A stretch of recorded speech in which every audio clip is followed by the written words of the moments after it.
Bonjour à tous, aujourd'hui j'ai le plaisir de vous proposer cette 54e clé qui s'intitule jalousie et critique. Alors, comme à l'habitude, on va procéder de la même manière en 4 étapes, à savoir tout d'abord on va définir les différents concepts, ensuite sa raison d'être, comment gérer justement celle-ci. De là on verra une trentaine à peu près de techniques et de conseils. Alors, tout d'abord, de quoi il s'agit concrètement?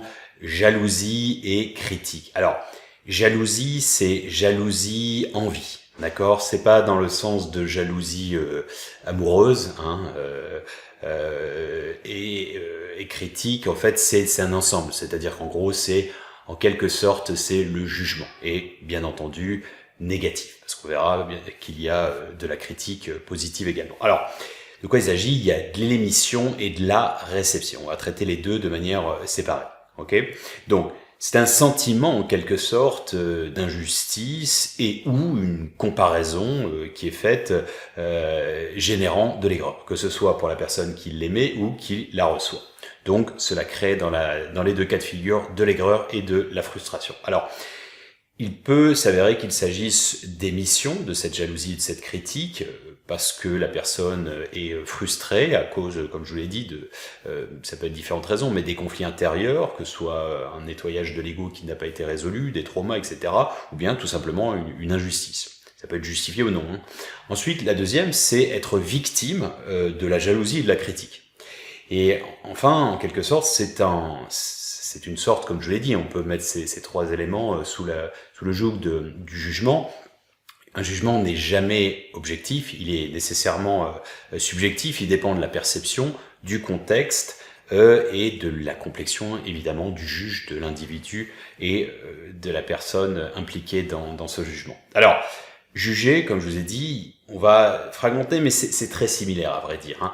Envie-jalousie, comme un bloc qui est lié en quelque sorte au sentiment, au ressenti, et la critique qui est plutôt de l'opinion et qui est de l'ordre analytique.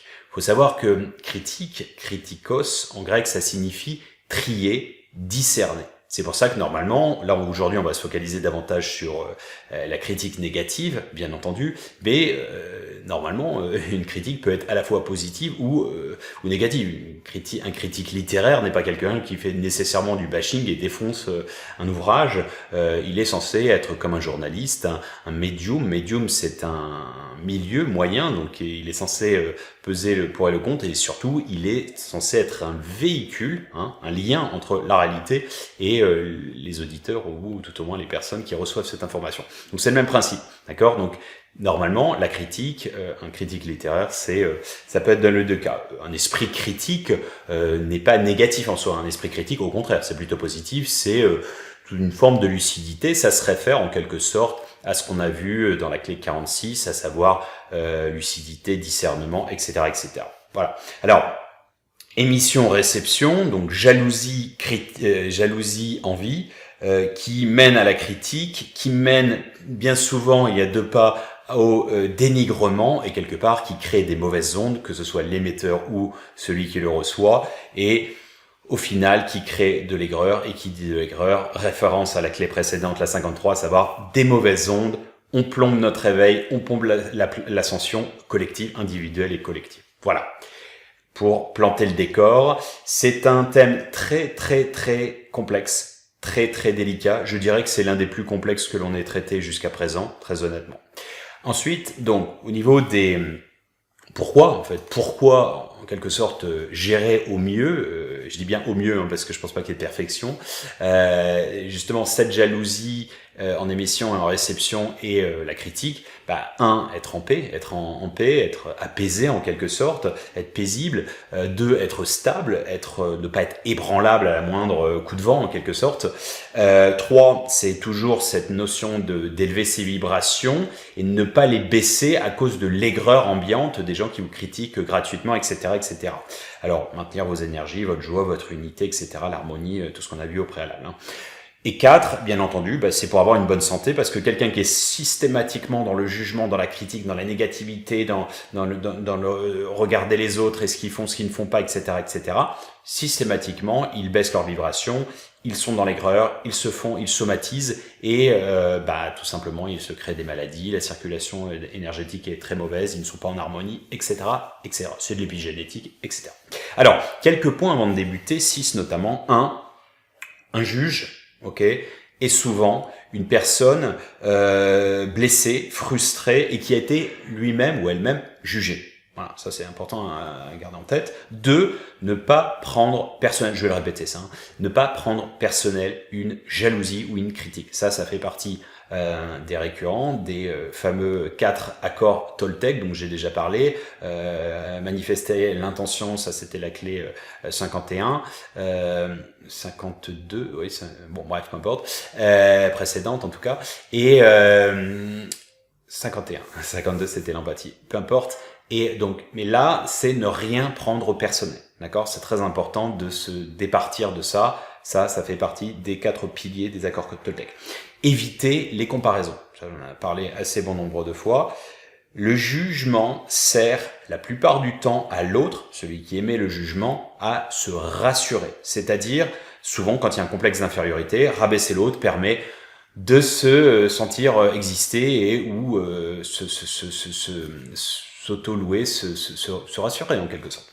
Alors, 5, il vient évidemment, comme je vous ai dit au préalable, on va se focaliser, je sais qu'il y a une critique positive et négative, je l'ai dit juste avant, mais là aujourd'hui on va se focaliser sur la critique négative. Sinon, une critique positive est un enseignement. C'est quelque chose une critique constructive est un enseignement, permet d'évoluer, etc., etc. Okay. Donc dès lors qu'on n'est pas focalisé, on n'est pas en mode reptilien, c'est-à-dire animal, t'as touché mon petit ego, etc., qu'on pense que, mais bien évidemment, tout dépend de la communication non violente et autres, le tact, tout simplement, la manière de le dire, etc., etc., si c'est quelqu'un de proche, s'il a la manière, la façon, qu'il apporte posément, etc., tout peut se dire et tout peut s'entendre aussi, enfin, si tant est que la personne n'est pas têtue, là c'est encore une autre histoire. Mais on peut considérer que c'est un enseignement et ou une sorte de symptôme, comme on aurait un symptôme sur un plan médical, c'est pas négatif, au contraire. C'est comme une alerte dans votre véhicule, quand vous avez un voyant lumineux qui vous indique une panne, vous n'allez pas défoncer et vous énerver sur le voyant. C'est un indicateur, donc soit vous vous dites je veux pas le regarder, c'est vous qui gérez quand vous aurez votre panne sur l'autoroute par exemple, ou peu importe où, mais disons que c'est censé faire avancer. Voilà, c'est très important de le noter. Alors, dernier point, le plus essentiel, je pense, c'est le 6e. Donc, que ce soit la jalousie, l'envie, la critique, ça fait intervenir quelque chose qui est de l'ordre de l'ego. Mais avant ça, en fait, c'est surtout une notion de dosage. C'est-à-dire que l'idée, alors déjà, c'est de faire, en fonction de ce qu'on a, de ce que vous vivez. Ce n'est pas d'imposer aux autres exactement. On a un petit peu cette tendance à vouloir aseptiser, de ne plus émettre de critiques. Il y a un bon dosage entre de la polémique à outrance et des débats stériles sur lesquels c'est pas argumenté, que c'est juste du délit de sale gueule, que c'est gratuit, etc., etc. Et par ailleurs de l'absence totale de critique. Et ou bien de non-dits qui font de l'hypocrisie, hypo en grec ça veut dire en dessous de la critique, hypocrite pardon, ça signifie ça, et aussi de la platitude. Moi je vous dis, j'ai rencontré beaucoup de Scandinaves qui déploraient, ou même des Suisses un petit peu, qui déploraient trop cette quête systématiquement sociétale du consensus. C'est-à-dire toujours vouloir que tout le monde soit d'accord, etc. Et du coup, il n'y avait pas beaucoup d'échanges, d'opinions, etc. Et on me disait, justement, je me souviens, c'était une table, c'était un groupe de Suédois qui disait, en France, justement, vous avez ce côté un petit peu à batailler, etc., etc. Alors, bien entendu, c'est le bon dosage, c'est ce que je vous ai dit. J'ai vécu en Chine 10 ans, je peux vous dire que ceux qui le savent, même s'il y a des Chinois et des sinophiles qui regardent, la société chinoise, pour les raisons culturelles que l'on connaît, n'ont pas d'esprit critique, ou très très très peu. D'accord? Donc, ça fait une société qui ne se pose pas de questions, qui ne remet pas en question les choses, etc., etc. Les Français, les Français sont des francs à la base, et ce n'est pas anodin, c'est pas un jeu de mots un peu bidon. Ils sont francs du collier, ils sont cash, d'accord? Donc, pour le meilleur et pour le pire, On va le voir notamment avec, justement, un petit clin d'œil, je fais pas de politique, bien entendu, sur un aspect, par exemple, le syndicalisme. En France, représente que c'est le pays le moins syndicalisé d'Europe des 27. Dernier, je crois, c'est l'Estonie. 7% de la population est syndicalisée. Contre les pays scandinaves, 80%, 85% Suède, etc., etc. En Allemagne, je crois que c'est aux alentours de 60%, etc. Il n'y a absolument jamais de grève. Pourquoi? Parce qu'ils ont une notion pragmatique du dialogue et de la discussion, de l'échange, de la critique. C'est-à-dire qu'ils se mettent autour de la table, ils échangent, et en quelque sorte, pour eux, la notion de grève, c'est en dernier recours. C'est un petit peu comme si on en venait aux mains. C'est comme si on n'avait pas trouvé, et en fait, ils ont cette capacité pragmatique de dire, de mettre tout sur la table, ok, leurs revendications et autres, et de se dire, bon, ok, si jamais on se met en grève, bah, ça va vous coûter tant, etc. Et en fait, ils arrivent plus à une démarche de résultat qu'en France. C'est pas un jugement, hein, c'est ce qui se passe, et c'est vrai que la France est perçue par le monde entier comme, on dit souvent chez les anglo-saxons, que c'est notre sport national. Bon bref, petite parenthèse. Mais alors, dernier point très important, c'est que la difficulté de ce sujet, c'est que ça fait intervenir l'ego. Ok, j'en ai déjà parlé, l'ego, référence à la clé 9. Pour la faire simple, l'ego c'est quoi? C'est notre identité à laquelle on s'identifie, justement, c'est l'individualité. Qui dit individualité dit dualité. L'ego, sa raison d'être pour exister. Exister signifie se séparer de l'unité. Donc, ça veut dire il veut se différencier. Alors, on se différencie justement de manière positive ou négative. Mais la plupart du temps, l'ego, c'est le petit chef qui veut se départir des autres, etc., qui veut ramener sa grande gueule, qui veut poser des cols, etc., etc., etc. Pas tout le temps, mais disons que c'est souvent un petit peu son cheval de bataille. Et la difficulté, c'est qu'en fait, dans les jeux de jeu, justement, avec le jeu de mots, le jeu de jeu, c'est que on a, c'est très difficile, c'est très délicat. Dès lors que vous avez une attaque, soit vous n'y répondez pas, soit vous y répondez, et la personne peut, avoir la justification de ce pour laquelle elle vous attaque. Par exemple, tu es énervé, tu es machin, tu es mégalo, tu es ceci, etc. Et la manière dont vous allez lui répondre peut, et en fait, c'est vraiment un trou noir. Pour moi, l'ego, et je l'ai déjà dit, hein, je vais me citer, ça fait très très mégalo justement. Évidemment non, c'est parce que bon, c'est une phrase que j'ai écrite, mais je la voulais vraiment comme telle. Elle est dans Sage Passage et dans Synthèse de Synthèse. L'ego est-elle un trou noir? Certes, c'est lui au centre de notre existence qui, par son attraction et répulsion, permet la stabilité de la vie, mais peut aussi, s'il est mal géré, absorber tout sur son passage vers le néant. Alors, c'est sur un plan scientifique et physique, c'est réel, hein, c'est sa raison d'être en quelque part. Raison d'être, c'est le fonctionnement. Et de manière psychanalytique, c'est aussi métaphorique. C'est-à-dire qu'en fait, les égos attirent et machin, créent la dynamique de la vie, donc pour le meilleur et pour le pire, avec les arrangements, les belles choses, les conflits, etc., etc. Ok, le film de la vie en quelque sorte, mélodramatique. Et il attire, il répulse. Et en quelque sorte, il peut aussi attirer tout son passage dans la mesure où si vous jouez le jeu d'une personne qui est mal dans ses pompes, qui veut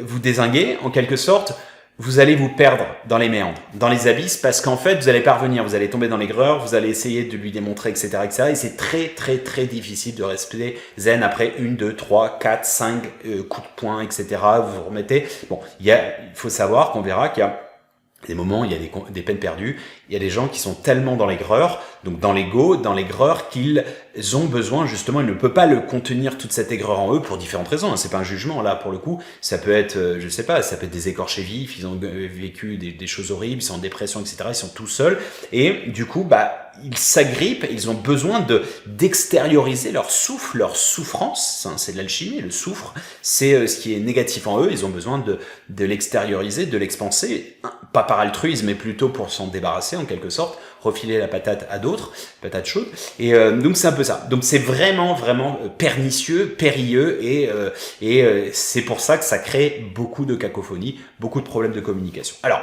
débutons par une quinzaine, et ensuite on verra une quinzaine de techniques justement là pour gérer la jalousie et les critiques des autres, donc vous recevez. Ensuite on verra une dizaine donc 15 déjà pour gérer celles que vous recevez, une dizaine pour celles que vous émettez, ensuite on finira par 5-6 conseils. Alors, tout d'abord, comment gérer la critique et l'envie, enfin la jalousie des autres. Alors, La première, c'est assez simple, c'est de l'ignorer. Ok, de l'ignorer, ne pas prêter attention, vous êtes hermétique, etc. Moi, je vous dis très franchement, je ne sais pas faire. Je suis incapable de faire ça. J'ai dit, on sait très bien que les plus grands sages et tout disent tout le temps, non, ne répondez pas. Il y a d'ailleurs dans le Tao Te Ching, il y a une mention qui dit, répondez toujours intelligemment à l'ignorance. Donc, et à la bêtise en gros.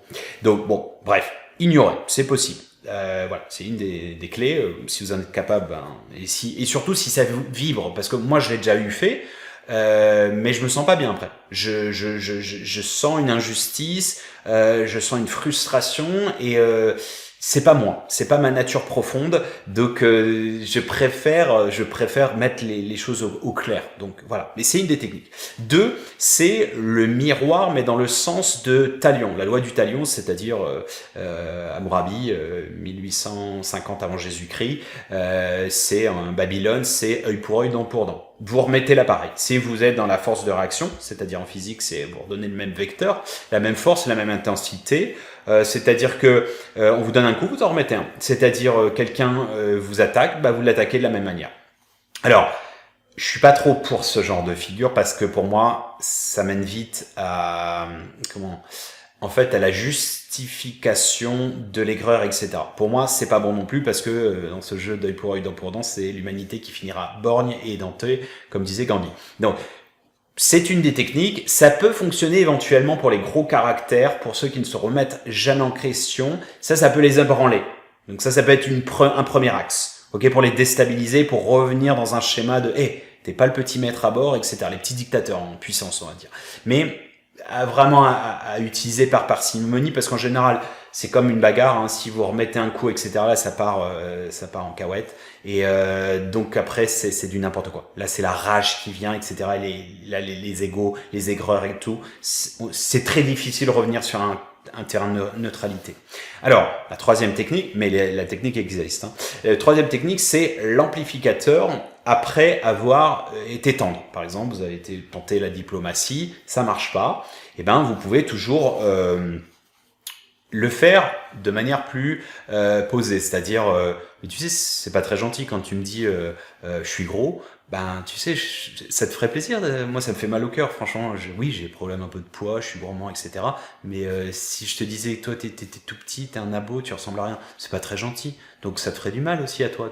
Donc, vous voyez, vous dites ça. Donc, en quelque sorte, vous l'avez placé, parce que le mec s'est repris dans la tronche son petit revers, hein, son petit boomerang. Mine de rien, vous l'avez quand même placé gentiment, mais il l'a quand même eu. Donc voilà, c'est un petit peu... Bon, c'est le miroir, ça marche, encore une fois, c'est dans les degrés. Hein, ça, c'est plus diplomatique. Je pense que c'est un peu plus... ça marche mieux. Ensuite, la quatrième technique, là, c'est la technique christique, c'est-à-dire de tendre la deuxième joue. Alors, tendre la deuxième joue, c'est pas l'idée béni oui, nier, oh vas-y, remets-moi une, etc. Non, c'est donner une face plus subtile, c'est-à-dire justement, c'est d'utiliser un peu la ruse, un peu l'humour éventuellement, d'utiliser la parodie. Ou bien l'ironie, tout simplement. Merci beaucoup pour votre message bienveillant, alors que le mec vous a dézingué. Hein. Comme ça, c'est vrai que ça fait toujours plaisir, et c'est vrai qu'on a besoin de ce genre de messages très positifs, et merci de noter aussi mon investissement, etc. Alors qu'il vous en a mis deux. Donc ça calme, parce qu'en fait, la personne, théoriquement, si elle n'est pas perdue, il peut avoir une repentance. C'est-à-dire qu'elle va se dire, c'est vrai que j'ai un peu été un sale con là, ou j'ai été un peu dur quand même. Donc ça, c'est la subtilité. Ensuite, le conseil. Moi, je pense que ça, c'est ce qui marche, à mon sens, le mieux. Le conseil, c'est quoi?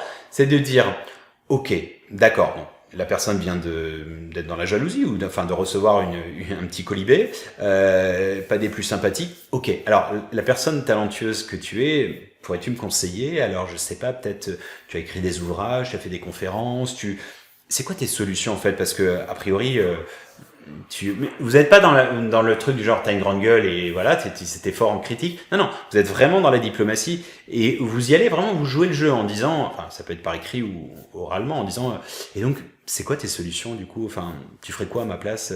Ça, tout de suite, ça calme, parce que très souvent, il y a plus personne. Donc la personne, en général, ah, oui, c'est vrai qu'on relative, c'est comme ça. Ça, c'est l'un des meilleurs, à mon sens, conseils. Enfin, la notion de conseil. Ensuite, toujours cette petite phrase, passe-partout, mais qui pour moi est très très importante. Enfin, il y en a même deux. Un, la critique est facile, l'art est difficile. Ça, je ne cesserai de le répéter. C'est tellement facile de pas se tromper quand on fait rien. Donc ça, la critique est facile, l'art est difficile. Vous pouvez la sortir à toutes les sauces. Une autre qui est un peu plus littéraire, mais bon, qui fait aussi son travail. Mais je suis pas trop punchline. Hein. Moi, j'aime pas trop cette air. Je me sens pas très en acquaintance avec ça. Du genre, c'est un uppercut, il faut une petite phrase choc pour calmer la personne. Ah, tu l'as mis KO, ah, tu l'as mouché et tout. Ouais, ça, on est quand même vachement dans la bagarre, dans la dualité, on est à la cour des classes. Hein. Franchement, que ce soit en politique ou autre, dans un débat, non. Je pense pas que c'est une phrase qui fait que la personne, elle est désarmée, etc. C'est pas un argument. Moi, je trouve que c'est vraiment un démon de notre société, hein, cette histoire de... Bon, bref, petit aparté. Mais disons que, bon, celle-ci, c'est un proverbe à la fois tibétain et arabe qui dit « Si ce que tu as à dire n'est pas plus beau que le silence, alors abstiens-toi ». Alors ça, vous pouvez la sortir assez souvent. Bon, ça fait pas non plus trop avancer le débat parce que ça calme un peu tout le monde. On pourrait vous la remettre dedans, dans la tête, en disant bah et toi pareil, pour qui tu t'es pris, etc. Et là c'est l'engrenage, etc., etc. Bon, ensuite pour ce qui c'est un peu un dérivé, hein, mais pour ce qui est de quand vous avez un projet, une association, etc. Vous montez en place, je sais pas, un ouvrage ou autre, une association, et vous essayez de, je sais pas, vous avez une cause écologique ou j'en sais rien pour les démunis, etc., etc. Bon bref, et quelqu'un arrive et vous attaque. Ça, vous pouvez toujours dire à la personne, toujours dans cet esprit de la critique est facile, oui, c'est sûr que c'est toujours plus facile de pas se planter quand on fait rien, visser sur son canapé. Toujours dans cette de dire oui, enfin mon intention, elle est celle-ci, référence à la clé précédente, 51, d'émettre son intention. Ok, mon intention c'est de faire ça, je suis au mieux, je fais de mon mieux. Voilà, au moins je l'aurais fait, j'ai fait ma part, un petit colibri, etc. Ça en général, ça calme aussi, parce que je vous dis encore une fois, il y a, franchement, je voudrais pas sortir de stats comme ça, mais il y a beaucoup de gens, trop de gens, qui sont très forts en gueule, je suis désolé, mais dès qu'il s'agit d'être dans l'action, il y a plus personne. D'accord. Et ça, c'est vrai pour tout. Hein. Vous l'avez dans tous les pays, dans tout. Mais bon, et ça, pour moi, c'est pourquoi on le sent. Hein, je pense que vous avez bien capté. J'ai beaucoup de virulence par rapport à ça, parce que en fait, je pense que c'est l'un des pires. C'est ce qui plombe véritablement l'entreprise de l'éveil en général. Pour moi. Alors, et on peut les comprendre, hein. Il y a des gens qui sont aigris, qui ont essayé, qui se sont plantés, on leur a tué leurs rêves, etc. C'est des rêves brisés aussi. Ok.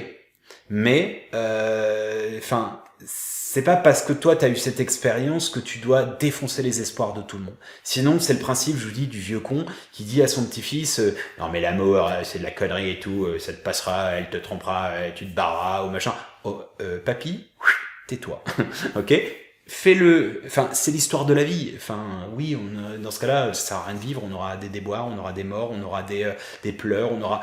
Ok, mais ça fait partie du jeu de la vie, donc le scepticisme comme ça, d'ailleurs sceptique, on peut aussi vrai sceptique, faux sceptique, bon, mauvaise blague, bon bref, mais j'ai vraiment un point de focalisation là-dessus parce que je vous dis c'est très... Pourquoi? Parce qu'en fait c'est déjà une anticipation de l'avènement de cette construction du nouveau monde qui est pas une fantasmagorie, qui est pas la nouvelle ère galactique qui tombe du ciel. Ah tiens, bonjour, aujourd'hui il a neigé, ah c'est le nouveau monde, tiens, ah putain, tout est en bisounours, c'est arc-en-ciel et tout. Non, ça se construira jour après jour, ça se construit aujourd'hui.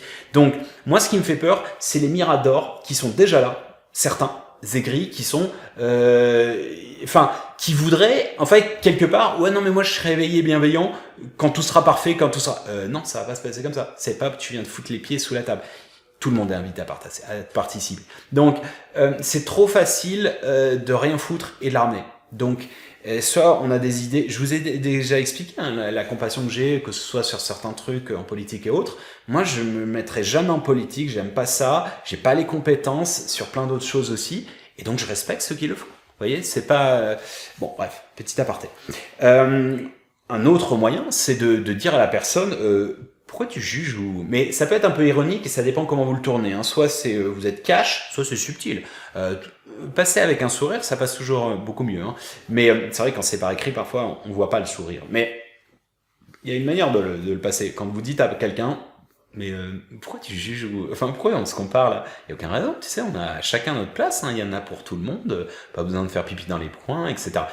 Alors, ça vous le faites cash comme ça, ou bien vous le faites subtilement. C'est-à-dire que quand je conseille justement en management mes responsables de mon bureau, parce qu'il y a de la hiérarchie encore dans mon bureau, je leur dis toujours ça. C'est-à-dire qu'en fait, ça, ce sera aussi l'autre conseil juste après, l'autre technique, c'est justement de louer la personne. De louer, ça veut dire faire des louanges en quelque sorte. Ça veut pas dire brosser, luire comme ça, comme un faillot. C'est pas ça. Mais en fait, l'ego est très comme ça. Hein. Vous lui donnez un petit nonos à rogner et du coup, la personne, que ce soit un chef ou un N-1 ou peu importe dans la hiérarchie ou même un collègue, un ami ou un membre de sa famille, dès que vous montrez de l'intérêt, que vous l'avez complimenté, etc., pas le roi soleil nécessairement, mais la personne se... Ah ok, donc il m'apprécie un peu, je suis plus... En fait, on baisse un peu les armes. On baisse un peu la garde et on est plus dans un schéma de conciliation, de diplomatie. Et pourquoi aussi je précise ça? Dans l'ego, c'est très animal hein, tout ça. C'est-à-dire que c'est vraiment, quand vous regardez la nature, les chats et les chiens, ils sont pas méchants en soi, mais ils se bagarrent. Ils ont leur territoire. Il y a le fameux Lebensraum en allemand, ça veut dire l'espace vital. C'est la zone de confort qu'ils ont. Ils veulent la respecter. Et les humains sont comme ça en fait au final. C'est-à-dire que même pour avoir travaillé dans des structures où j'étais pas chef d'entreprise à l'époque, hein, j'avais 10 ans que je suis chef d'entreprise, mais avant j'étais employé. Donc j'ai respecté les hiérarchies, les diplomaties, ce qu'on appelle de la politique en entreprise, c'est-à-dire lui, il est pote de lui, alors faut respecter. Wow, c'est un casse-tête parfois, je vous jure, quand vous arrivez là, vous êtes un petit peu, vous avez juste des idées, vous êtes un peu bisounours. Et vite fait que votre tête tourne, avec les paniers de crabes. Mais tout ça pour dire que c'est important, en fait, de dire à l'autre subtilement, ok, toi, t'as ton petit territoire, je le respecte. Et je te vois comme un boss, je vois que oui, t'as beaucoup à m'apprendre, on va collaborer, etc. Et la personne se sent beaucoup plus en confiance. Et ok, il veut pas ma place, hein, parce que moi je tiens mon petit espace, je tiens ma place, je veux pas que c'est ça en fait. Très souvent ça se passe comme ça. Et que ce soit dans un monde sociétal, que ce soit même dans les relations, je vous dis, hein, aussi con, j'avais dit que je ne parlerai pas de la jalousie, j'en reparlerai peut-être éventuellement dans la partie amour et beauté. Non, amour dans la dernière clé, la 60e. Mais c'est un peu la même chose. Dès lors, par exemple, je sais pas que vous avez mis dans, je sais pas, vous rencontrez un couple d'amis. Okay, un couple et ou bien vous avez bien expliqué à tout le monde, ou je sais pas, je suis célibataire et je rencontre un couple et ça se passe très bien, etc. Et pour éviter par exemple si je vais subtilement placer que je suis marié, que j'ai des enfants, que j'aime ma femme, qu'on est en harmonieux, le monsieur va se détendre par exemple. Mais c'est pas toujours, hein, mais c'est souvent un petit peu comme ça. Je vous dis, il y a ce côté un petit peu homme des cavernes, homme ou femme, hein, c'est pareil. Hein. Mais de défendre son territoire et de se dire, je ne suis pas vulnérable dans mes petits retranchements. Mais c'est souvent cette notion, d'utiliser ce côté de louer la personne. J'ai besoin. Quand je conseille en management, j'ai des cours en management aussi, et je le pratique vu que je suis aussi manager accessoirement, et j'enseigne ceux qui sont dans mon équipe, le general manager et tous les autres de la team à Shanghai ou autres, dans différents pays. C'est ça en fait, je leur dis tout le temps, subtilement, même si vous êtes, entre guillemets, dans la hiérarchie au-dessus, montrez de l'intérêt, ça veut pas dire l'hypocrisie, hein. Ça veut dire, faites des choses ensemble, demandez les conseils, etc. Ça fait partie du procédé qui vont permettre d'être amadoué et de casser une critique, etc., etc. Et notamment ceux qui sont systématiquement, parce que je vous dis souvent, c'est une notion, je tape le premier pour éviter de me faire agresser. Souvent, des gens qui critiquent beaucoup sont des gens qui ont un problème de confiance en eux. C'est le même principe de ceux qui se la pètent, enfin qui friment ou qui sont arrogants en quelque sorte. Ensuite, bon, ça c'est c'est moins conventionnel en quelque sorte. Ces schémas, les rituels de protection, c'est important aussi. Par exemple, visualiser un bouclier de lumière, méditation, visualisation, boule de lumière, etc. J'en ai déjà parlé. Ça permet d'éviter d'être hermétique éventuellement au mauvais œil, aux mauvaises ondes, etc. Autre point, c'est de demander protection, que ce soit à Dieu, que ce soit aux anges, que ce soit aux ancêtres, aux guides, peu importe comment on les appelle. Ce sont des rituels, n'importe qui en religion, des pratiquants, j'entends, l'utilisent. Ce sont des petits mantras, hein, et vous pouvez faire les vôtres à votre sauce. Hein. Donc ça, la notion de mantra, la notion de demander protection à Dieu, ce sont des techniques comme des autres. Éventuellement, prendre ce que j'appelle des douches magiques. Qu'est-ce que c'est ? C'est une visualisation. Vous prenez votre douche et vous imaginez que c'est un halo de lumière et que vous nettoyez. Je l'ai fait depuis que j'ai commencé à travailler. J'avais 24 ans et j'avais vu ça dans un film quand j'étais ado. Je me souviens, c'était un flic qui rentrait du boulot et qui disait non attends, sa femme voulait faire l'amour, je crois, ou je sais pas quoi, et il disait non j'ai besoin de me laver. C'était pas le côté je pue, j'ai sueur, ça va rien à voir. Non, j'ai besoin de me décrasser de toute cette merde, en gros, de tous ces trucs, ces crimes et tout. Et je me disais, ça avait fait sens. Je me disais ah ouais, je comprends en fait. Et je l'ai mis en pratique après coup en visualisant vraiment cette espèce de truc de. Et donc je pense que c'est important vraiment de le faire régulièrement, mais pour ainsi dire, c'est le principe des ablutions. Quand vous faites les ablutions, les 5 dans la religion musulmane, mais dans d'autres, c'est ça. Ce n'est pas qu'une purification hygiénique, c'est aussi une purification énergétique. Alors, le détachement, j'en ai beaucoup parlé, mais ça c'est encore plus vrai ici, c'est-à-dire la notion de pièce de théâtre, le jeu du jeu, c'est-à-dire, voyez comment s'orchestrent les petits rôles, etc., les costumes, un peu comme une pièce de théâtre, comme un film. Alors lui il joue le rôle du gros con, ou elle de la grosse conne, ou lui du petit hargneux, du petit roquet, du petit chef, le chef. Bon, tout ça, et c'est drôle en fait, c'est une parodie. Et dès lors que vous êtes là-dedans, je vous parle de ça, hypersensible, qui supporte pas les injustices, etc., travailler des années en grande distribution, dans des grosses multinationales, je peux jurer que si j'avais pas eu ces petits moyens, je serais mort. Franchement, j'aurais pas survécu. Parce que... mais c'était plus facile de m'en détacher comme tel et d'en rire, en fait, au final. Je le dis franchement. D'où l'importance aussi de l'humour. Alors, ces notions de détachement, c'est-à-dire en fait vous extériorisez de la peinture et vous dites je prends rien personnel, ah tiens je me prends un truc, etc. Mais ça je l'ai vécu, mais j'ai halluciné. C'était ce qu'on appelait les dîners mondains parisiens. Alors je comprenais pas le délire. C'était en tant qu'acheteur en général, les acheteurs sont en général assez melons et parce qu'ils sont en général pas trop bêtes. Encore que ça veut un peu rien dire. Bon bref, tout ça pour dire, bon, ils ont un peu de pouvoir, un peu de hiérarchie, machin, donc du coup se la pètent pour beaucoup. Et en fait, c'est des paniers de crabes. Et les dîners, c'était professionnel en général, c'était tout le monde se tirait comme ça. C'était on se met des pics dans tous les sens. Et je me dis mais c'est quoi ce délire ? Mais c'est quoi ce délire ? C'est quoi ce plaisir sadomaso de se dire c'est quoi pour montrer qu'on a de la répartie, qu'on en a une grosse et tout, etc. Et moi je m'amusais à casser leur délire en fait. Mais vraiment, si bien que j'avais même, je me souviens, mon PDG une fois m'avait dit, alors c'est vous, parce que j'étais promu à la table du roi, enfin bref, il mettait... Bref, je vais même pas rentrer dans ce délire-là, c'était tellement grotesque. Et donc le PDG me dit, le grand seigneur, je suis à table, etc. pour la réunion annuelle. Il me dit, alors c'est vous, le petit talentueux, machin, etc. Qui voulait prendre la place de machin, parce que j'avais un boss dans ma hiérarchie. Je lui ai dit, mais je veux prendre la place de personne, je veux faire ma place, c'est tout. Il y a de la place pour tout le monde.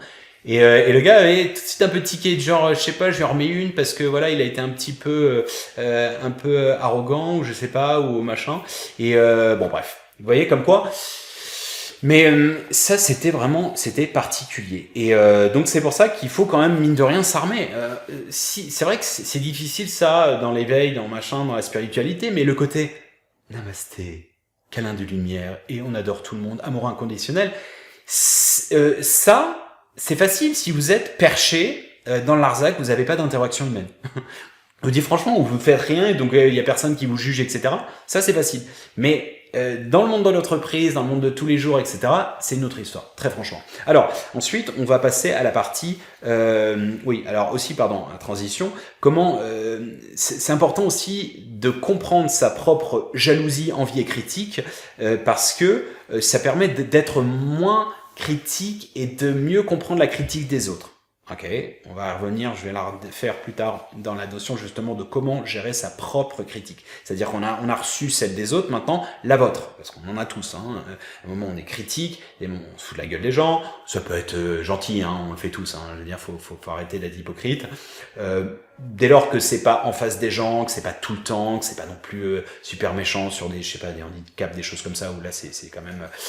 Mais voilà, il faut avoir aussi de l'humour, il faut être léger dans la vie.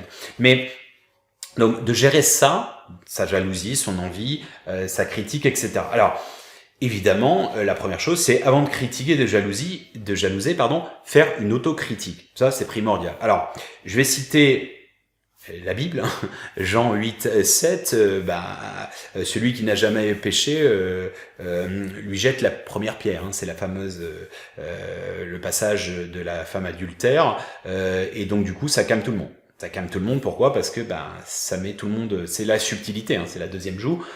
Qu'est-ce que ça veut dire? Ça veut dire, les gars, personne n'est la perfection, donc on se calme. Et d'ailleurs, tout le monde renonce, ok, à jeter cette première pierre. La fameuse Matthieu 7.3, avant de regarder la brindille qui est dans l'œil de ton voisin, regarde la poutre qui est dans la tienne. Hein. C'est toujours cette auto-analyse. Bon, c'est dans la Bible, mais il y en a plein d'autres, des références comme ça, hein, qui sont pour moi culturelles, pas forcément religieuses. Il y en a une que j'adore, d'un grand mystique orthodoxe polonais, Shem Tov, qui disait, alors c'est un Hassidim ou un Haredim, je sais plus, j'hésite entre les deux, mais bon, c'est des ultra-orthodoxes relativement, enfin des mystiques de l'ordre de l'Est, Ashkenaz. Alors, l'homme à côté de toi est ton miroir. Si ton propre visage est pur, l'image que tu perçois sera aussi parfaite. En revanche, si tu vois un défaut dans l'homme à côté de toi, c'est ta propre imperfection que tu découvres. Il t'est montré ce que tu dois corriger sur toi. Je trouve cette phrase vraiment très profonde parce que c'est cette notion, justement après, du jeu de miroir. D'accord? On en a déjà parlé, mais référence à la prophétie des Andes, on nous indique que la conscience s'expérimente à travers différentes factions que nous sommes incarnées. Donc on est cette conscience, on est tous la conscience qui s'exprime. Donc, et dans ce jeu de résonance, chacun a quelque chose à nous apporter pour notre propre évolution individuelle. C'est-à-dire qu'une personne positive, une personne négative a quelque chose à nous apporter pour nous faire évoluer. Donc, quand je critique quelqu'un, je dois comprendre que c'est, entre guillemets, moi-même que je critique. Alors, et c'est aussi un double effet. C'est-à-dire que aussi dans ce jeu de comprendre pourquoi l'autre me critique, de faire preuve d'empathie, parce que je dois comprendre sa complexion. Encore une fois, j'imagine qu'il y a plein de gens qui peuvent regarder mes vidéos, ils sont pas satisfaits dans leur vie, ils sont dans l'aigreur et tout, ça doit les énerver que j'arrive, la gueule enfarinée, tout sourire, machin, j'en sais rien. Pourquoi pas? Vous voyez, ça peut être compréhensible. C'est ça l'empathie, véritablement. C'est de se dire, alors, et justement, alors, ce jeu de miroir, c'est se dire qu'est-ce qui n'est pas réglé en moi. Pourquoi j'émets de la jalousie, j'émets de la critique envers cette personne. Pourquoi c'est ça en fait, c'est faire ce chemin intérieur de se dire qu'est-ce qui n'est pas résolu. Parce que je vous ai déjà expliqué, si vous êtes bien dans votre pompe, si dans votre couple ça se passe bien, je prends la jalousie dans le temps, dans le cas où j'aurais pu prendre allez, prenons un autre exemple parce que ça va être confus, de notion de jalousie amoureuse, j'allais plutôt parler de, par exemple, le rapport à l'argent. Si vous êtes honnête, bon, vous êtes bien dans votre pompe, vous faites que des choses honnêtes. Bon, pourquoi ça vous révulse complètement de voir l'injustice? Bon, ça peut justement parce que vous ne supportez pas l'injustice, mais c'est peut-être aussi parce qu'il y a une part de vous-même qui n'est pas, qui n'est pas 100% honnête. Donc il y a une petite partie qui voudrait, ou j'en sais rien, qui voudrait croquer dans la pomme, peut-être, ou pas, ou ça peut être un total rejet de l'injustice. Je vous ai dit, moi, je ne supporte pas la critique, comment dire, stérile, qui ne produit rien, pas constructif, gratos. Ça me révulse. Et pas que pour moi, pour les gens en général. Ça me rend fou. Mais depuis que je suis gamin, j'ai vraiment un truc. Donc, et j'ai essayé de travailler là-dessus. Je pense que c'est karmique, ça revient à plein d'injustices que j'ai subies dans d'autres vies. Et bon, c'est résurgence, comme quoi on peut même nettoyer et il y a des petits trucs. Donc justement, essayer d'analyser, de diagnostiquer, c'est ce qui est très important, les origines, c'est-à-dire l'enfance, les traumas, les comparaisons, les complexes d'infériorité, les projections aussi, les transferts, et pourquoi pas, éventuellement, si vous avez conscience de vos vies intérieures, si vous y croyez, bien entendu. Alors, ce qui est important aussi, c'est de se focaliser sur ses propres défauts et ses zones d'ombre. Pourquoi ? Parce que ça permet quand même de relativiser, mine de rien, quand on est un peu conscient de tout ça, on la ramène un peu moins en général.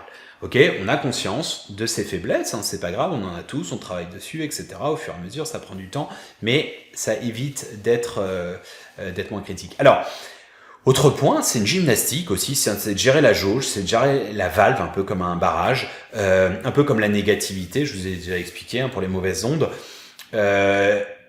Si vous êtes dans un schéma systématiquement de juger et critiquer, tentez de vous abstenir. Un peu comme, je sais pas, un anneau gastrique, vous vous imposez d'avoir 3, 4, 5 critiques grand max par jour. Et si vous passez votre vie à ça, bon, c'est nuisible pour vous, encore une fois, c'est nuisible pour votre santé. Donc d'ailleurs, c'est une gymnastique, au moins vous le ferez et au moins ça partira de vos habitudes.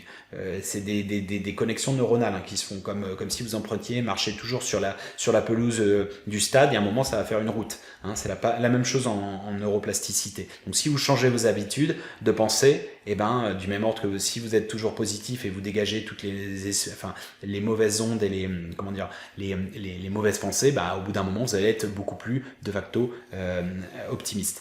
Alors rationaliser aussi, comme je l'ai dit et j'ai fait une allusion. Rationaliser, c'est un peu comme on l'avait dit pour l'addiction, c'est-à-dire rationaliser, c'est de visualiser tous les entre guillemets les aspects négatifs que vont m'apporter trop de critiques. C'est-à-dire ça fait de l'aigreur, c'est pas super agréable. Quel bande de cons, mais quelle bande de merde. Bon, vous connaissez. Vous passez comme ça du temps, je sais pas, à regarder les news ou regarder les commentaires sur les réseaux sociaux qui ne sont que ça fait mal aux yeux, hein, ça pique les yeux en général. Hein. Moi, je m'interdis vraiment, j'ai du mal à complètement être hermétique, mais oulala, quand vous regardez le zapping, c'est déjà difficile de regarder le zapping, mais quand vous regardez les commentaires, je parle même pas des fautes d'orthographe, ça sera un peu, mais ça s'étripe dans tous les sens, c'est pas constructif, etc. Et je pense que, je sais pas ce qui est le plus difficile, si c'est regarder les images orchestrées du zapping, ou si c'est après de m'infliger ça. Et après, je me dis parfois, mais t'es quand même complètement con, pourquoi tu t'infliges ça? Et je me souviens, j'avais un pote qui était venu, qui était de Jakarta, il était venu avec sa femme à Bali, sans rester un mois, et on se regardait tous les soirs, c'est un Français. Et c'est Benoît d'ailleurs, qui fait les musiques et tout. Et à un moment, en fait, on n'était pas bien et tout, et puis on se disait... on s'est dit mutuellement comme ça, je sais pas, un jour, ça faisait une semaine qu'on le regarde, on se disait, on n'arrêterait pas un peu zapping, parce que franchement, et on a fait un stop, je crois, pendant plusieurs mois. Bon, bref. Donc, bon, ça crée des aigreurs, ça crée des maladies, ça crée des frustrations, ça permet pas une fluidité, ça baisse notre éveil, etc. Donc déjà, quand on se dit ça, on rationalise. Même si vous le faites pas pour les autres, faites-le au moins pour votre santé. Voilà, ça c'est rationaliser. Focalisez-vous sur votre alignement, c'est-à-dire votre mission et sur votre intention. On en a parlé à la clé précédente, mais vous faites et vous avez fait de votre mieux. D'accord ? Donc après les critiques, etc., ok, théoriquement, ça vous passe au-dessus. Focalisez-vous aussi sur ceux à qui ça plaît. Le verre à moitié vide ou le verre à moitié plein. Le verre à moitié vide, les gens qui critiquent, je suis désolé, mais les rageux, les haineux, il y a un moment, il y a des gens, est-ce que vous avez envie d'être apprécié, je sais pas, de néo-nazis, de hooligans, de fondamentalistes qui ont tué des gens, bref, tous les pires parias de la société. Est-ce que vous avez nécessairement envie de leur plaire, par exemple? Question qu'il faut se poser. Donc, de se dire, voilà, dans ce discours, il y en a, ça parle pas, mais voilà. Donc, c'est plutôt ça, de se focaliser sur le positif. Ensuite, quand il y a des émotions, exprimez-les. Hein. Ne mettez pas sous le lit. transverser, laissez-vous traverser par ces émotions, c'est comme un nuage, ça passe. Ne ruminez pas, hein, ne gardez pas, référez-vous à la clé 32, pétez un câble si besoin, faites du punching ball, etc. Répondez. C'est pour ça que je vous dis, moi je ne peux pas, quand j'ai des attaques gratos, gratos qui sont justement méchantes, je peux pas les laisser comme ça. Sauf si c'est des critiques sur d'autres chaînes, parce que j'ai fait un interview et j'ose pas trop, parce que j'ai pas envie, vous voyez, ça fait con. C'est comme si vous étiez invité chez quelqu'un et vous faites un scandale et vous battez. C'est quand même, pour moi c'est pas correct. Donc j'ai du mal ça. Mais c'est vrai que je garde un poids. Je garde un poids. Et je sais pas bien, c'est pas ma nature. Je préférerais vraiment me décharger. Alors quelques conseils. Gardez toujours à l'esprit que personne n'a jamais fait l'unanimité. Que ce soit les Bouddhas, les Jésus, les Mani, les Mahomet, les Spinoza, les Gandhi, les Martin Luther King, les Nelson Mandela, j'en passe, et beaucoup de meilleurs, et des illustres inconnus aussi. Donc, partant de ce principe, ils ont été calomniés, moqués, ridiculisés, blasphémés, critiqués, ils ont été impopulaires, etc. Déjà, quand on pense à ça, oui, on peut déjà se remettre en perspective que c'est la normalité. Tout le monde est lié à ça, d'accord. Aussi de garder en tête aussi que on peut aussi ne pas apprécier, j'ai déjà dit plein de fois, mais on peut ne pas aimer 50% d'une personne et aimer 50% d'une personne, de ce qu'elle est, de ce qu'elle pense, de ses aspects, et donc de pas être trop critique. C'est-à-dire que moi je vous ai déjà dit, même des gens qui sont qui sont polémiques actuellement, qui sont détestés, je ne les déteste pas, et je peux leur trouver des trucs brillants, je sais pas, ils parlent bien, elles parlent bien, des bonnes idées parfois. Bon, il n'y a pas à jeter tout, faut arrêter. C'est comme un article, un bouquin ou autre, de focaliser quand même sur ce qui reste. Même si c'est 10%, 5%, 1%, 1,00. La perfection n'est pas de ce monde. Ça, c'est vraiment un truc très simple, je l'ai dit plein de fois. Évidemment, développer l'empathie, référence à la clé précédente, 52, c'est-à-dire de la compassion, de l'indulgence, de se projeter dans le système intégré, la complexion, les passions, les caractères, la culture de la personne, l'âge éventuellement aussi, la perception, la culture. Alors, l'auto-analyse, c'est important en fait, sa vision et son positionnement. Qu'est-ce que ça veut dire ? Ça veut dire en fait entre, si vous voulez, je vais vous donner un exemple. Quand on a créé il y a quelques années le site de Chambali, donc notre centre de bien-être, je vous invite à regarder, juste, c'est pas pour la promo, je vous l'ai dit, il est en anglais, donc juste les images, regardez. Chambali.com, ok ? Je trouve canon. Moi, je le trouve très beau. C'est pas moi qui l'ai fait, c'est ma compagne. Moi, on a orchestré, on a machin, etc. Bon, bref. Si j'avais écouté toutes les critiques négatives, j'aurais détruit le truc. D'accord ? Parce qu'il y avait, en fait, mais 100% du truc. Il n'y avait pas un truc qui allait. Et en fait, il y en avait plein qui trouvaient ça un truc bien, d'autres pas. Truc bien, d'autres pas. Et donc, il y a un moment, on ne peut pas écouter tout le monde. Ok, on peut s'inspirer, il faut filtrer. Vous voyez, c'est comme la diplomatie, le management participatif, ou même, je veux dire, en politique, management participatif, il y a un moment, il faut trancher, il faut garder son fil conducteur, son alignement, et le sentir et y aller, parce que sinon, on fait plus rien. D'accord ? Le consensus, est bien, mais l'unanimité n'existe pas. Alors, c'est bien aussi dans cette notion d'auto-analyse et ensuite sa vision, son positionnement, vous savez, il y a souvent ce truc, je vous ai déjà expliqué, souvent les gens critiquent ou ont de la jalousie parce que, par exemple, vous êtes bien dans vos pompes. Ok, mais je vous dis, moi j'en ai souffert dans ma carrière. Pourquoi ? Parce que les gens prennent ça pour de l'arrogance. Alors que j'ai encore des complexes peut-être, notamment à cette époque. Après, j'ai 42 ans, j'ai travaillé pas mal sur ça. J'en ai quasiment pas. Est-ce que ça fait de moi un mec arrogant ? Je pense pas. Normalement, non. C'est pas ça. Vous voyez, donc c'est toujours un petit peu. Et je suis pas narcissique. Me prendre en photo, on voit pas de photo de moi. Je suis pas en train de claquer ma vie, machin. Mais ce que je fais au quotidien, vous voyez. Donc c'est toujours ce truc, bon dosage entre j'ai peur d'exister et je me la pète. D'accord ? Donc ce bon dosage, vous êtes aligné, vous êtes vous-même, vous avez travaillé sur vous. Il y a un moment, les rageux, ceux qui n'ont pas fait le taf pour eux, c'est-à-dire de nettoyer leur truc, c'est leur responsabilité, c'est pas la vôtre. D'accord. Et enfin, bah, un petit partage, comme je vous ai dit, hein, tout le monde est critiqué évidemment, et moi le premier, et je dois vous avouer que je vais vous faire un petit best-of. Alors ce sera peut-être pas exhaustif, mais bon, c'est des petites résurgences qui ont été dernièrement, et qui peuvent être drôles au final, hein, mais il y en a des bonnes. J'ai eu en plus, c'était il y a pas très longtemps, il y a quelques semaines, un gars qui mettait vas-y relève ton plan, ta secte satanique. Oui, ah bon, comment tu as pu en venir à ça quand même? Et le mec était sérieux quoi. Bon, alors qu'est-ce qu'on répond à ça? Rien. Là pour le coup j'ai rien truc. Je me suis dit, en fait, il y a vraiment des trucs sur les réseaux sociaux, je réponds pas quand je vois que c'est un niveau, je peux pas. Enfin, c'est-à-dire que je sais ça va être non, oui, non, ça va être complètement c'est une peine perdue quoi. Ou quelqu'un qui va arriver c'est faux. Ah ok, c'est faux. Ça c'est vraiment constructif comme truc. Bon, bref. Mais là c'était rigolo juste ce truc, donc grand Satan, ok. Un autre, alors ça c'était rigolo, c'était il y a 3 ans. J'ai eu carrément un collectif qui s'est mis en place. On avait en fait créé Well-Rounded Meditation. C'est une méditation qu'on a lancée en décembre 2018, donc il y a 3 ans. Une méditation planétaire. On était plus de 3000 pour justement la pleine lune, solstice, etc. Une méditation, donc pour la paix et la lumière, ça dure 9 minutes, hein, et donc j'ai eu un collectif francophone qui m'a contacté après en m'accusant, enfin nous accusant de la méditation, etc., de propager de la fausse lumière et d'être à l'origine d'un tremblement de terre en Indonésie. Alors, ouais, je savais pas qu'on avait ce pouvoir-là, de créer des tremblements de terre comme ça. Je pense qu'en effet, ce serait possible si on avait une méditation mondiale de faire des choses sur la matière, mais à ce niveau-là. Mais c'est surtout en fait de partir dans le délire, de se dire. Donc là, dans ces cas de figure, bah, vous répondez pas grand-chose, mais c'est du lore de bon, bah, je pense que si tu lisais Le Petit Prince, tu verrais un truc d'épouvante. Mais bon, ça en devient drôle si vous voulez.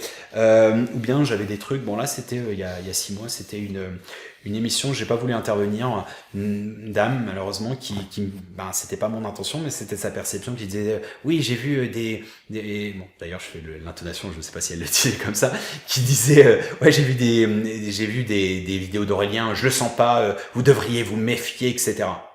Ouais vous méfiez de quoi? Je vais te vendre des trucs, je vends que dalle, j'ai absolument rien à vendre. Vous méfiez de quoi? Donc je sais pas, simple intuition. Et d'ailleurs bon, la personne qui m'interviewait lui a bien répondu gentiment, bah non, ton intuition est fausse. Si jamais tu connaissais Aurélien, tu verrais qu'il est entier. Si beaucoup de personnes faisaient autant que lui, la moitié, ça irait déjà mieux. Bon bref, ça c'est pas pour me gargariser, mais comme ça qu'il lui a répondu, et j'étais content qu'il lui réponde en l'occurrence. Mais il y avait pas mal de gens sur ce truc-là, un peu des ultra vénères, qui avaient mis, bah justement, j'ai pas pu faire plus de 5 minutes, pas crédible, etc. Ok, bon, comment tu peux me juger si tu n'as pas fait plus de 5 minutes? À l'intérieur de ça, donc ils s'étaient tous montés de bourrichon. Ouais, ça pue le business. Ok, si tu avais écouté, tu aurais entendu que bah, ma chaîne, qu'est-ce que je vends que dalle, mes 16 ouvrages sont gratuits, donc j'ai rien à vendre. Donc non, c'est faux. Donc non, j'ai pas pu répondre à tout ça malheureusement. Bon, c'est toujours un peu à l'intérieur de ça. Non, ça c'était encore une autre. Oui, non, c'était toujours dans la même. C'était gratiné ce truc-là. C'était quelqu'un qui disait ouais, votre invité, il ne fait que de citer, donc citer citation. C'est pour se montrer, en gros, se la péter. Et surtout qu'on sait que les érudits veulent nous manipuler. Ah ouais? Ah, ok, bon bah écoute, excuse-moi de citer, bon j'ai le droit de citer la barre, citer des barres de rire. Alors citer, comment te dire que bah je sais pas dans les émissions littéraires en général les gens citent, c'est pas pour se la péter, les académiciens et autres, des gens très très très talentueux, rien à voir avec moi, citent régulièrement références culturelles, Lao Tse, machin, c'est pas pour se la péter, c'est juste parce que c'est des jurisprudences, parce que c'est beau, parce que c'est des beaux concepts bien dits avec des bons mots. Bon, je vois pas trop. De là, le petit raccourci très conspirationniste, enfin dualiste, hein, c'est-à-dire bien ou pas bien. Donc il y a les érudits qui veulent nous manipuler. Non, moi j'ai pas envie de te manipuler. Je fais rien pour manipuler personne. Je dis toujours justement, j'essaie de donner un maximum de clés. Les gens font ce qu'ils veulent. Bon, ça me fait peur. Je vous dis franchement, ça me fait peur. Pourquoi? Parce qu'en fait, si vous voulez, tous les process. J'en parle dans l'ouvrage que je suis en train d'écrire actuellement, qui sera disponible sous peu, ça s'appelle La dictature du bien, parce que c'est une inspiration de ce que j'ai pu vivre, hein, que ce soit en Asie et autres, dans différents pays. Les plus grandes dictatures sont nées dans ce sens où on ont cassé les gens rien qu'avec des lunettes. Pourquoi? Parce qu'ils étaient intellectuels. Et qui disait intellectuel disait réfléchir, et c'était forcément contre le peuple et pour les spolier, etc., etc. Et malheureusement, non, je suis désolé, on est obligé de composer à venir avec tout le monde. C'est pour ça que j'invite les gens à prendre de la réserve. Il n'y a pas les méchants du gouvernement, de l'ombre, etc. Il va falloir composer avec tout le monde. Et juste parce que c'est pour ça les mécènes, etc. Oui, il y a des gens qui peuvent financer. Juste une des plus grandes mécènes de l'histoire, qui est à peine inconnue, c'est Marie Magdalena. Ok, oui, elle avait beaucoup d'argent et elle a permis le financement du ministère de Jésus le Nazaréen. À bon entendeur, salut. Bref, petit aparté. Je vais pas tous vous les faire parce qu'il y a un moment, il y avait notre fameux Jean-Paul dernièrement de 3 semaines. Je te salue Jean-Paul, qui avait mis il parle, 3 petits points. Bon. C'est pas très méchant en soi, mais c'est tellement réducteur en fait. C'est tellement réducteur. Quand je vois ça, je me dis, il parle, oui, je devrais arrêter de parler. Honnêtement, je dis, si c'était ton intention était me faire chier, de te dire, de dire, il se la raconte, machin, etc. Oui, ça me fait réfléchir en me disant, est-ce que je continue? Est-ce que j'ai envie de continuer pour des gens comme toi? Écoute, je ne sais pas, mais donc voilà, après, heureusement, on repense à des gens qui vous soutiennent, etc. Mais c'est pas pour moi en général, c'est dans l'absolu. Quand on aura compris, encore une fois, je vais me répéter, que l'éveil ne viendra pas avec un cheval blanc, avec des galactiques, avec des gens du ciel, etc. C'est nous. Le Satan n'est pas une entité, c'est un égrégore qui a peut-être été généré et crédité, mais il est intérieur à nous tous. C'est ce qu'on appelle en arabe, jihad, signifie la lutte intérieure entre notre petit démon et notre diabole, la division, du démon, le Satan, l'obstacle, et notre partie de l'unité. Donc, quand on aura compris ça, quand on sera bienveillant, ça veut pas dire qu'on s'adore tous les uns les autres, mais au moins on se respecte parce qu'on par empathie, on comprend l'intention de la personne, on comprend que c'est pas super bien fait, mais c'est pas grave, et on respecte. Je n'aime pas, je passe mon chemin. Ça ne me viendrait jamais à l'idée de faire du bashing comme tel. J'en ai eu plein, pas que Jean-Paul, on s'en fout. J'ai eu trop long, quand vous faites chier, je suis désolé, écrire un bouquin dont disponible gratos, j'insiste, ça s'appelle La mort trait d'union avec l'éternité. Donc il fait 24 heures, l'audio. Donc 24 heures d'audio pour l'écrire, vous imaginez le temps. Et il y a un mec qui met juste trop long. Donc il y a 3 vidéos, le mec a fait un copier-coller et trop long. Mais pourquoi tu fais ça? Non mais c'est pour vous, pour vous aider. Mais pour vous aider de quoi? Dis quoi, tu m'aides? Un autre, c'était un chinois, c'était sur LinkedIn, qui mettait, c'était pareil, c'était un ouvrage, et qui mettait trop de mots. Ouais, ça s'appelle un livre. Trop de mots. Ah oui, c'est vrai que ta culture a brûlé tellement de livres, a fait des autodafés dans tous les sens que je peux mieux comprendre. Bref, petit aparté. Mais c'est ça le danger, vous voyez, c'est de tomber dans l'aigreur en fait de ça. Mieux vaut s'en amuser, parce que sinon on peut vite tomber dans l'aigreur. C'est pour ça que je vous ai dit, c'est très très pernicieux, c'est critique et tout, et c'est pour ça que je pense je pense même que limite mieux vaut s'abstenir de critiquer comme ça, dans le négatif, que de tenter de faire des choses déjà. C'est déjà, même mieux vaut être passif que de critiquer et faire de la merde. Comme ça. Parce que ça plombe en fait les autres. Et qu'est-ce que ça fait en fait? Ça fait que les gens n'osent plus. Et ça, je vous jure, quand vous avez ça dans une entreprise, quand vous avez ça dans une assoce, un élément perturbateur qui se fout de la gueule de tout le monde, et en fait, il fige la spontanéité, la créativité, l'émulation, la collaboration. C'est ce qui est en train de se passer dans notre société. Il faut arrêter de déresponsabiliser. Ce n'est pas qu'une élite qui essaie c'est nous individuellement qui sommes invités dans ce sens à travailler sur nous-mêmes, notre pierre philosophale, notre pierre angulaire, pour l'insérer au mieux, de manière harmonieuse dans une bâtisse sociétale collective, bien entendu. Alors, tout le monde, pour finir, tout le monde est sujet à la critique, tout le monde fait de son mieux, on ne peut pas plaire à tout le monde, je sais que c'est un cliché, mais c'est toujours important de le préciser. Il y a toujours un bon dosage, bien entendu, entre l'auto-analyse, la remise en question et l'affirmation de soi, son alignement. Et puis, encore une fois, il n'y a pas de recette miracle, il y a juste des recettes, des adaptations miraculeuses. Il s'agit une fois de plus que d'une seule clé parmi tant d'autres, comme vous le savez maintenant, et même plus qu'avant. Tous les chemins mènent à Rome et au Dôme à bon entendeur. Salut!